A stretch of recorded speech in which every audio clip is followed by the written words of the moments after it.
Señor nuestro, gracias por tu palabra, por tu misericordia. Te rogamos que nos enseñes, que nos animes, que nos muevas a estar leyéndola y orando constantemente. Señor, ayúdanos a ser una comunidad que nos basamos en tu palabra, que la estudia juiciosamente, que reconoce todas las bendiciones, el valor y tu voz a través de tu palabra.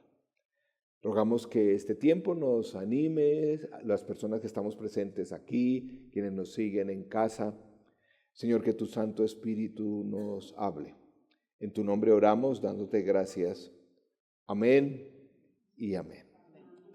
Hoy estamos entonces en nuestra segunda prédica de esta pequeña serie de cómo estudiar la Biblia, que hemos dado solamente algunos elementos muy básicos para que podamos todos estar estudiando la Biblia, y tiene el propósito de que podamos coger ese ritmo, de que seamos cada vez más conscientes de la necesidad de estar estudiando constantemente la palabra. Vamos a ver hoy nuestra segunda parte, a repasar nuevamente cuántos leyeron otra vez y volvieron a Filemón. Eso, espero que varios. Vamos a probar en el día de hoy. Muy bien, vamos al Evangelio de Juan, capítulo 1, verso 1, donde dice: en el principio ya existía el Verbo, y el Verbo estaba con Dios, y el Verbo era Dios. El Verbo se hizo hombre y habló entre nosotros, y contemplamos su gloria, la gloria que corresponde al Hijo único del Padre, lleno de gracia y de verdad. Segunda de Timoteo, capítulo 3, versos 16 al 17 dice: toda la Escritura es inspirada por Dios y útil para enseñar, para reprender, para corregir y para instruir en justicia, a fin de que el siervo de Dios esté enteramente capacitado para toda buena obra. Tremendo lo que es la palabra del Señor. Según la misma palabra del Señor, ¿qué es? ¿Qué hace la palabra del Señor? Vamos a repasar. Recordamos que nosotros enviamos como un resumen. Aquí están todos estos apuntes. ¿Qué es? Algunas expresiones, algunos temas que dice la misma Biblia acerca de qué es la palabra del Señor. Según la Biblia, la palabra de Dios es una espada que traspasa. Encontramos esto en Hebreos 4. Es una luz que brilla, nos dice el Salmo 119 junto a otras cosas. Un espejo que nos revela quiénes somos. Está en el libro de Santiago. Un camino hacia la pureza. Nuevamente el Salmo nos habla al respecto, el Salmo 119. Es también una comida que nutre, una semilla que se reproduce. Esto está en Pedro. Es fuego que consume. El profeta Jeremías se refería a la palabra de esta forma. Es una defensa contra la tentación. Nuevamente el Salmo 119. La fuente de nuestra fe. Romanos menciona esto en el capítulo 10. La verdad que vive para siempre. El profeta Isaías hace este énfasis. Hoy vamos a abrir, y así como cada domingo esperamos y cada día abrir la palabra del Señor. Ustedes quisiera notar y quisiera recordar que en el día de hoy hay muchos lugares en este mundo donde no es posible abrir con libertad la palabra del Señor. Donde hay autoridades, donde hacen todo lo posible para que la palabra del Señor no llegue a ninguna persona.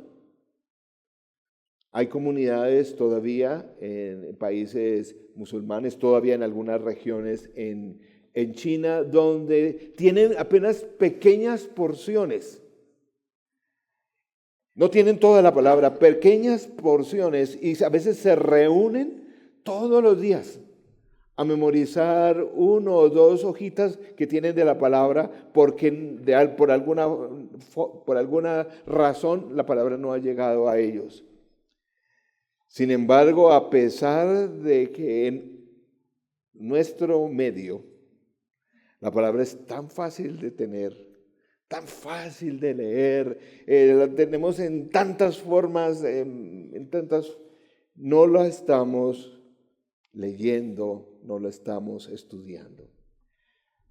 En algunas personas dicen, bueno, no confiesan una fe cristiana, entonces dicen que no hay necesidad de leerla ni de estudiarla. Otros le parece que no encuentra algo práctico en ella, otros hasta aburridos. Dicen pero creo que la mayoría es, por lo menos dentro del pueblo del Señor, es que no hemos desarrollado ese hábito. Y muy fácilmente en una sociedad tan digital perdemos la capacidad y el interés y la disciplina de estar leyendo la palabra y estudiando la palabra. Estas 2 prédicas han tenido el propósito de recordarnos la necesidad. Recuerden, la palabra de Dios, la Biblia, está hecha para transformarnos, no solo para informarnos. La palabra del Señor está dada, es para transformar nuestro corazón. 1 Corintios capítulo 8, verso 1 dice, hablando de algunos aspectos de la palabra, el apóstol Pablo dice, en cuanto a los sacrificados a ídolos, es cierto que todos tenemos conocimiento. El conocimiento trae orgullo mientras que el amor edifica.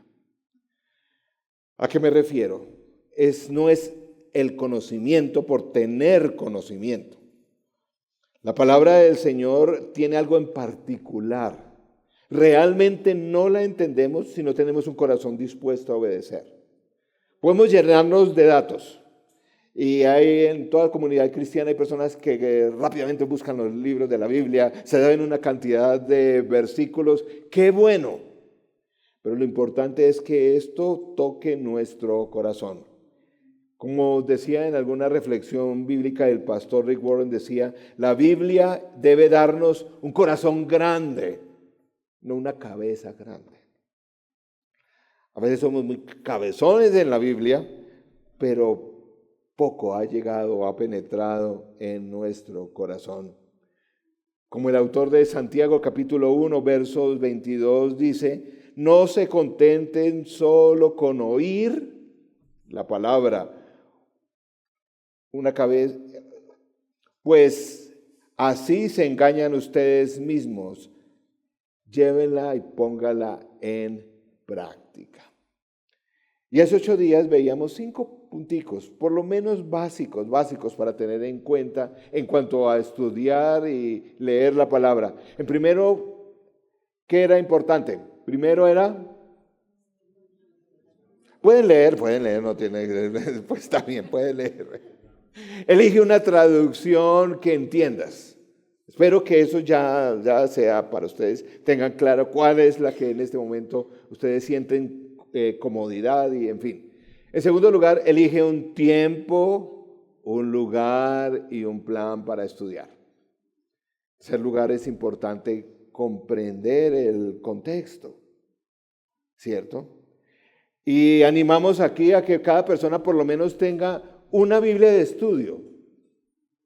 Si tenemos tantos libros, ¿cómo no tener una Biblia de estudio que tiene un poquito más de herramientas? Que, por ejemplo, al comienzo de cada libro de la Biblia trae una introducción y trae elementos muy importantes del contexto. Yo animo a que por lo menos cada familia tenga una Biblia de estudio. Cuarto lugar, leer despacio y hacer preguntas. Eso no es algo rápido mientras leemos la palabra.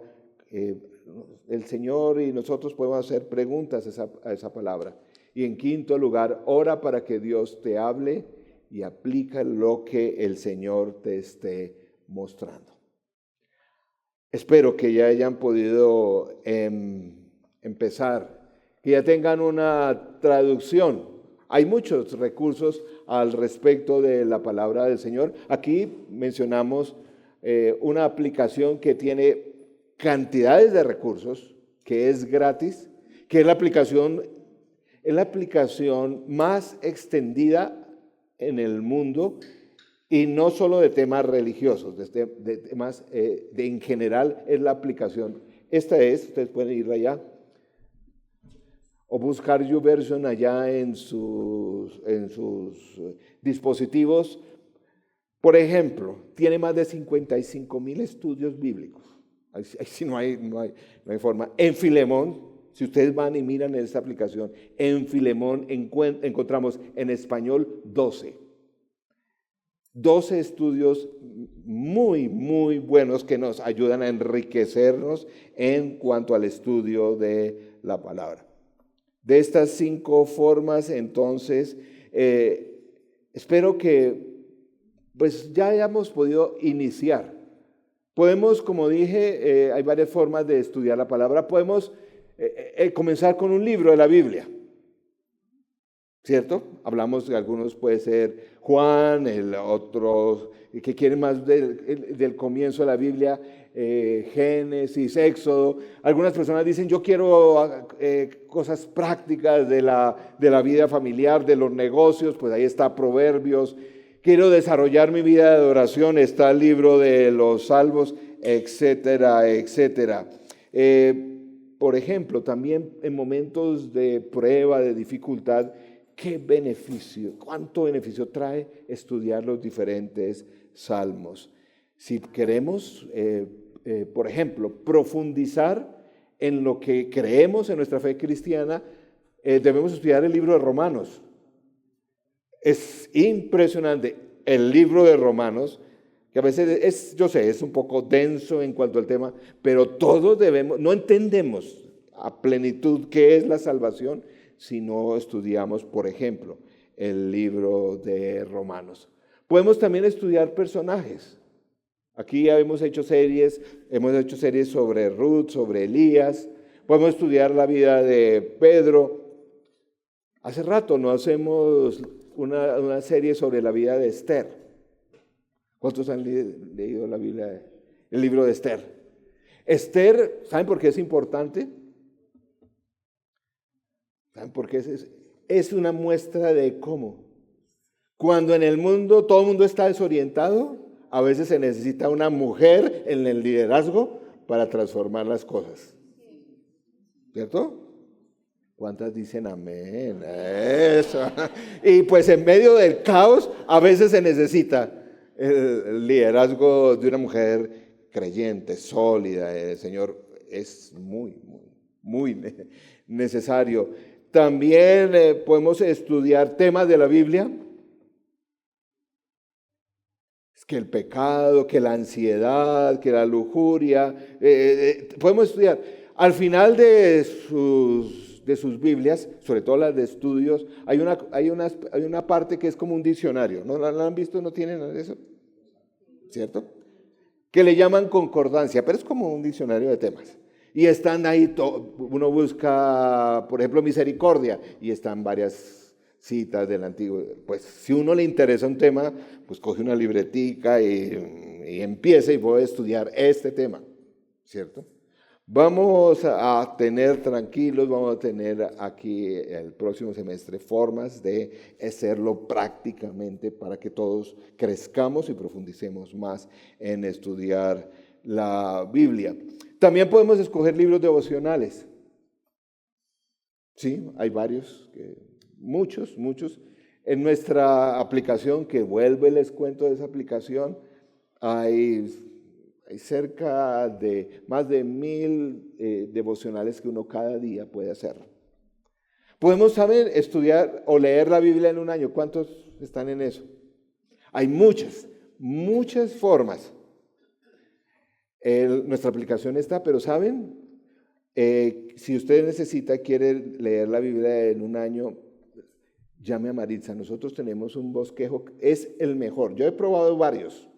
El bosquejo que usamos aquí en la colina es el más adecuado. ¿Saben por qué? Porque tiene una porción del Antiguo, una porción del Nuevo Testamento y un salmo. Y están muy bien coordinados. O sea, cuando a veces uno llega a ciertos libros que es como difícil, pues hay otra porción del Nuevo Testamento o un salmo. Es muy, muy dinámica. Ustedes llaman y se les envía este material, formas de leer y estudiar la Biblia. Muy bien, vamos a ver si repasaron y estudiaron el libro de Filemón. ¿Qué es lo primero que debemos? ¿Cuáles son las preguntas que tienen que ver con el contexto? 3 preguntas que todo texto lo tenemos que hacer. ¿Se acuerdan? Pueden leer. ¿A quién fue escrito? ¿Y cuál es el propósito? Ustedes ya expertos en Filemón. ¿Quién escribió? Pablo. ¿Dónde estaba Pablo? En la cárcel, muy bien. ¿Dónde? En Roma, muy bien. ¿Para quién o a quién le escribió el apóstol Pablo el libro de Filemón?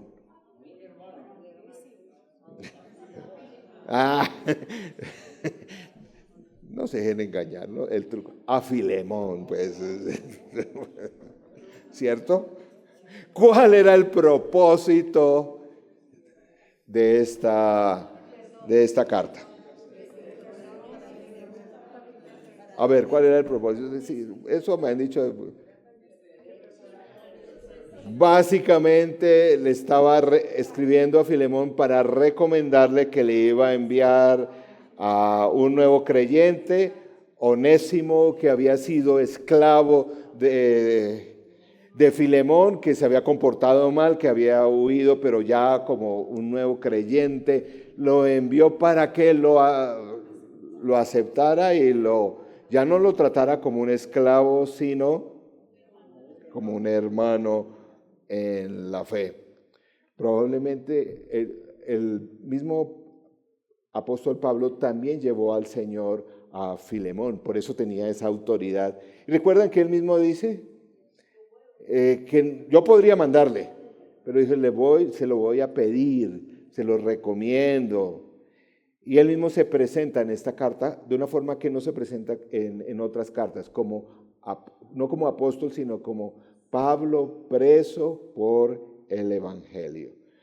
Muy bien, vamos a ver qué otras cosas podemos hoy poder aplicar de este libro, que es solo un capítulo en la Biblia. Veamos qué dice Filemón, capítulo 1, versos 12 al 16.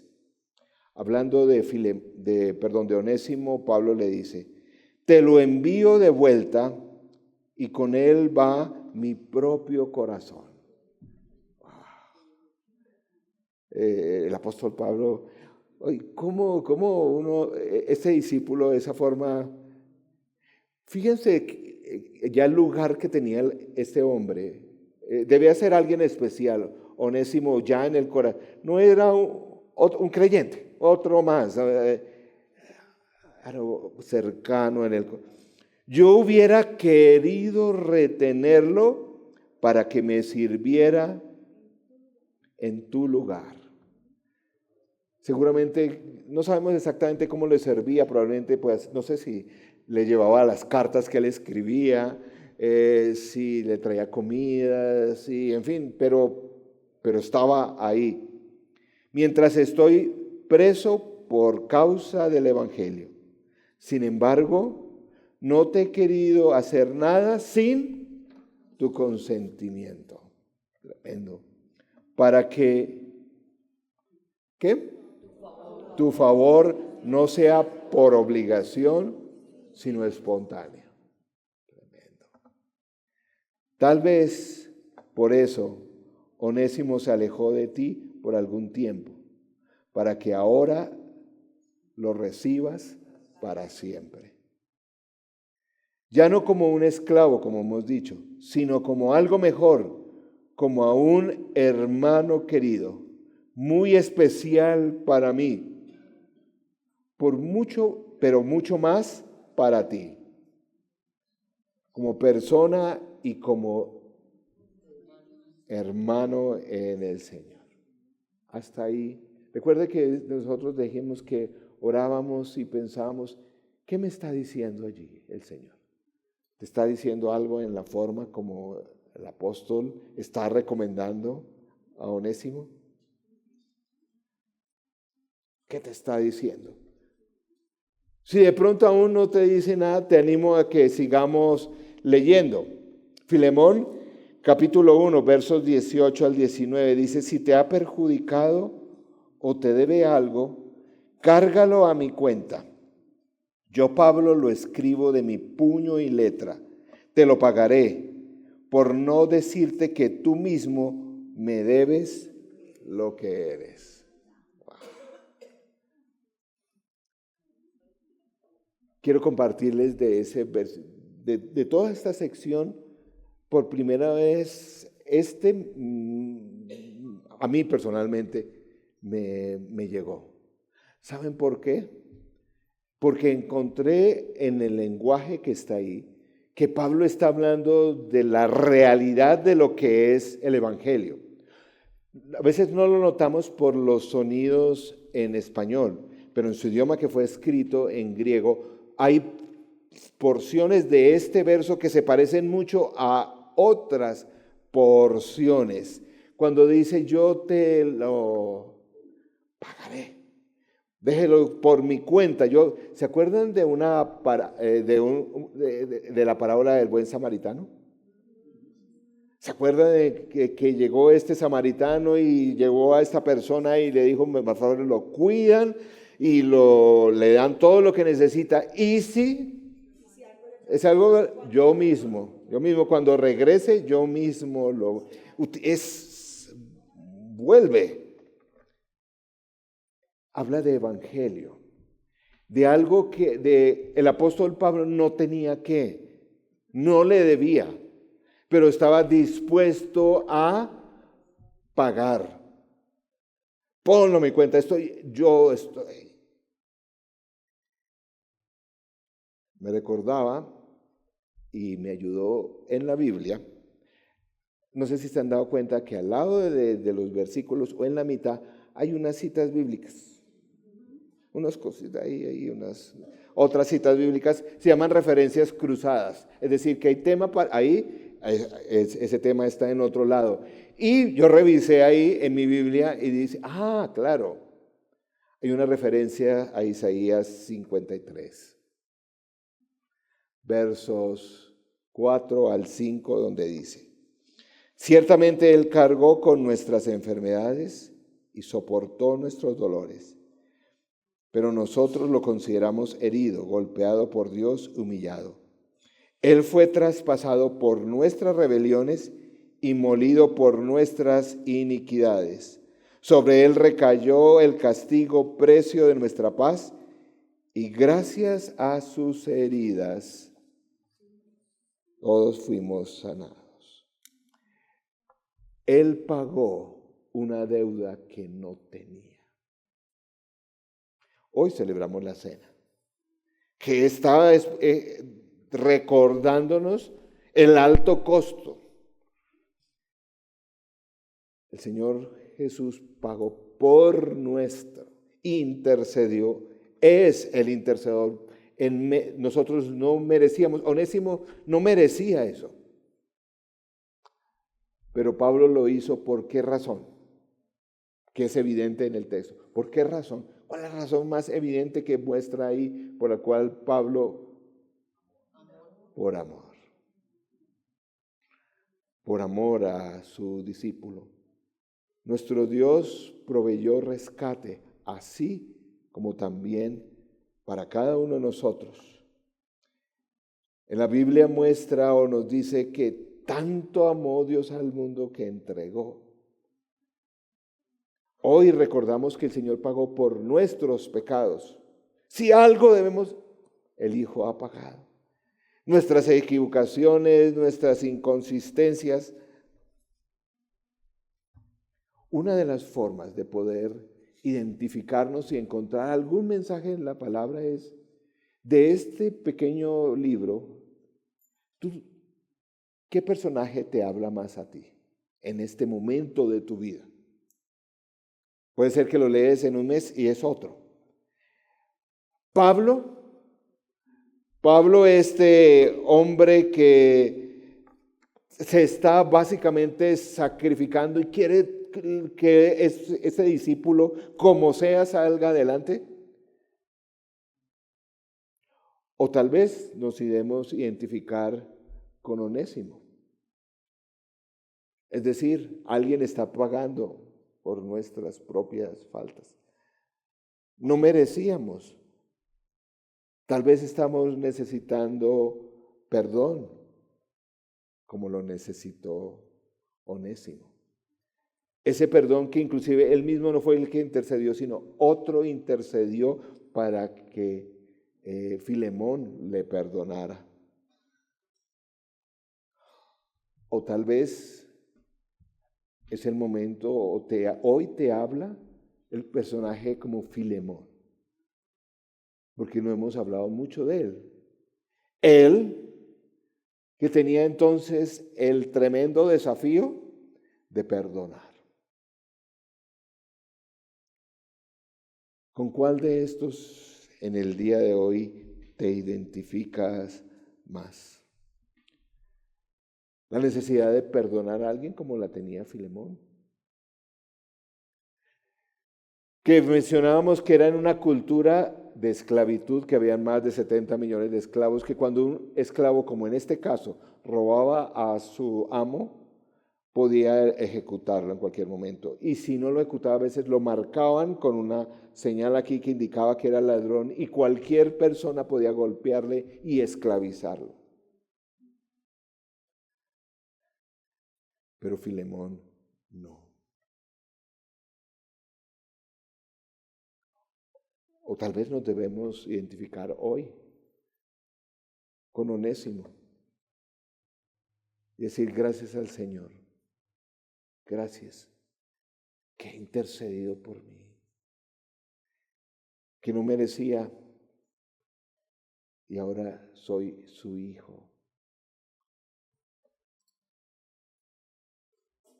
Tal vez hoy necesitamos pedir perdón.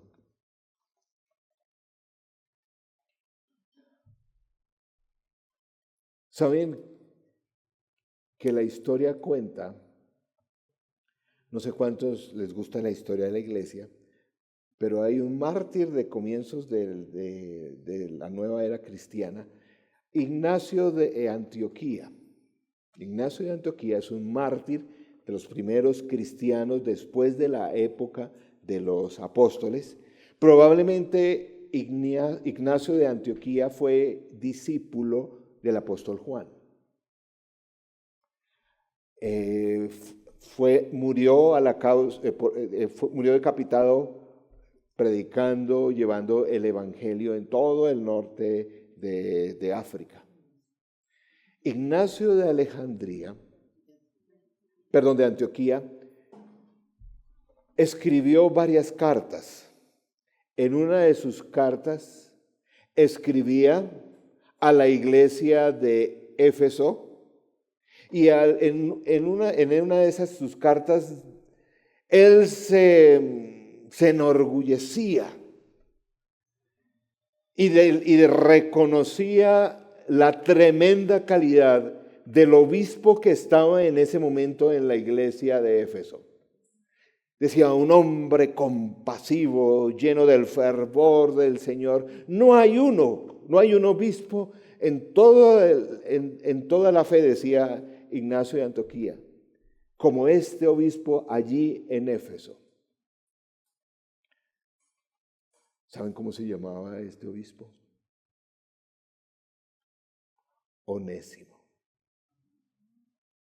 No podemos, claro, decir exactamente que sí era él, pero por la edad, por la época histórica, muy probablemente este obispo del cual toda la iglesia, incluyendo un líder tan prominente como Ignacio de Antioquía, hablaba de la bendición que era un hombre como este. Uno que robó a su Señor, pero después se convirtió en todo un pilar de la iglesia de su época. En el día de hoy, de este libro, de esta historia, ¿qué te habla más a ti? De esa necesidad de coger ese discípulo y trabajarle, impulsarle, estar detrás, animarle.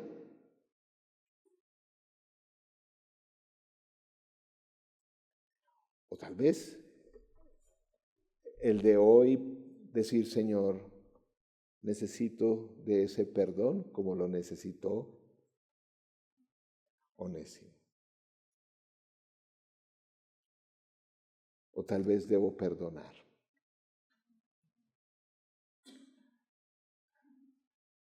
Hace 2 semanas nos hablaban de esto, de lo difícil que es perdonar, nos hablaba Miguel. Y hoy, para la cena del Señor, quisiera que pensáramos en esto.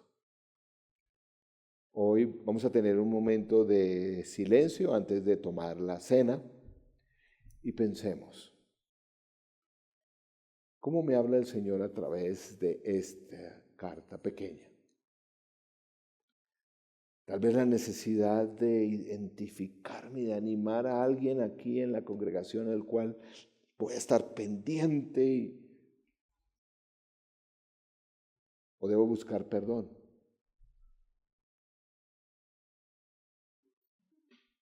O perdonar a alguien. Vamos a orar en silencio antes de participar de la cena. Oremos.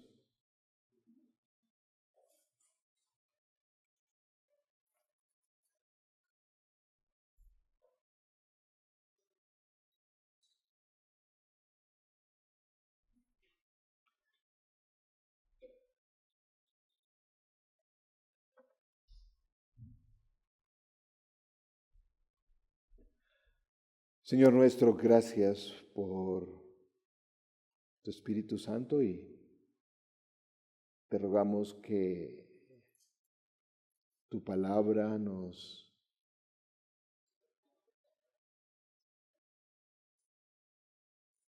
hable. Tu Santo Espíritu y nos hable en nuestra necesidad en el día de hoy. Cómo esta historia se parece mucho a nuestra historia.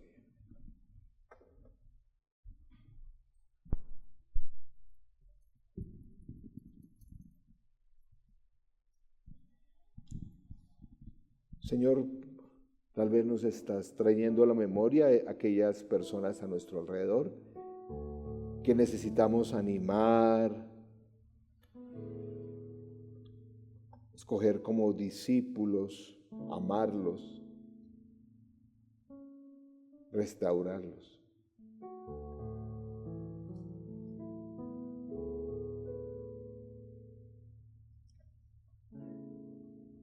¿Quién necesita nuestro cuidado espiritualmente?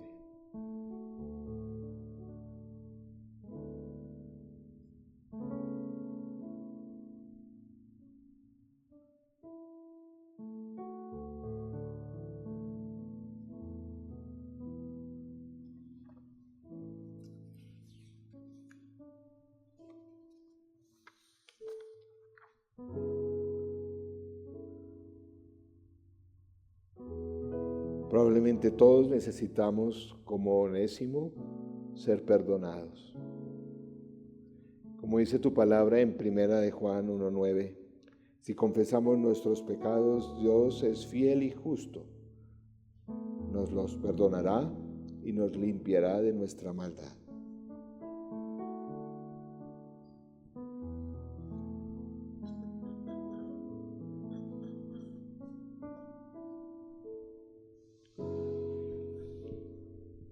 Entreguemos en este momento nuestros pecados. La obra del Señor Jesús en la cruz es suficiente, perfecta y misericordiosa nos perdona y nos limpia.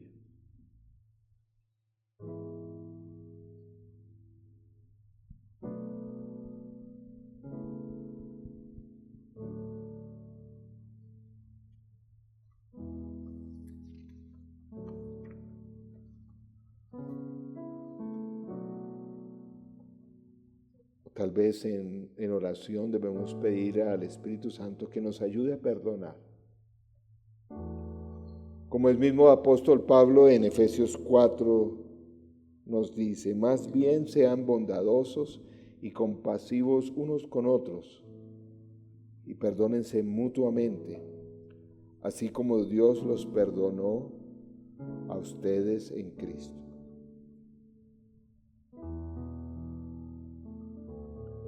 Señor, que tu amor nos ayude a perdonar a otros.